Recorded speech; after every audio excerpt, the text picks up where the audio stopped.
Dati, meron akong mild hypertension, laging sumasakit yung bato ko, saka yung ulo. Then ngayon, tuloy-tuloy din pag-inom ko ng produkto ng Santay, yung barley. Okay na, hindi na sumasakit yung bato ko. Noong taong 2009, na-diagnose po ako na meron akong prostate cancer. 3 sakit ang sakit ko. Diabetes, high blood, prostate cancer. 5 gamot ang iniinom ko.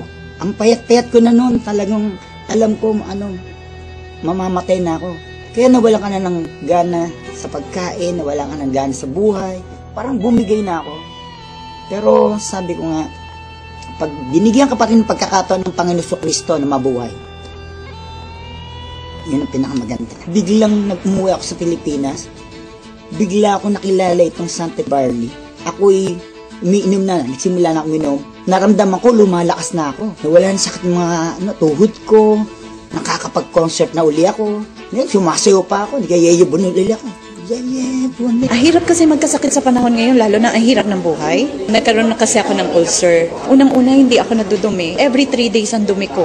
Hindi normal yun eh. Inaatake pa ako ng ulcer kasi mahapdi yun sa sikmura. Nag-try ako 1 week ang tinake ko juice, pure barley juice.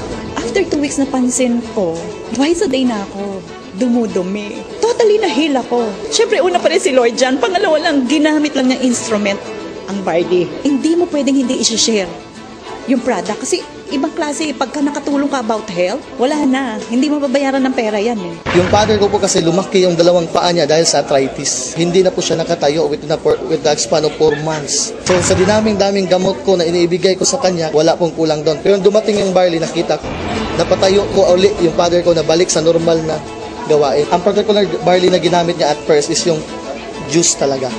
Yung powder form na barley.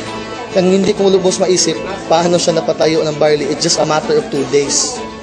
Yun yung pinaka-the best. Yung rayuma ko, hindi na sumusumpong. Yung arthritis. Yun. Saka okay na rin, regular na yung aking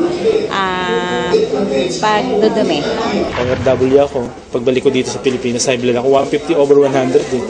Ako sa misis ko, sumusuka ng dugo yun. Grabe yun ha. Tapos nagkaroon siya kasi ng punggo sa baga na hindi kaya pagalingin ng kahit ng synthetic drug. 1995 pina-opera ko kasi pinatanggal ko yung punggos. Pero ganun pa rin, sumusuka pa rin ng dugo. 2011, March, nag-umpisa kami gumamit ng product. Blessing ng Panginoon kasi nawala yung pagsusuka ng dugo ng misis ko, saka gumanda yung katawan niya. Saka yung katawan ko ngayon, normal na. Yung dati 150/100, 120/80 na lang ako ngayon.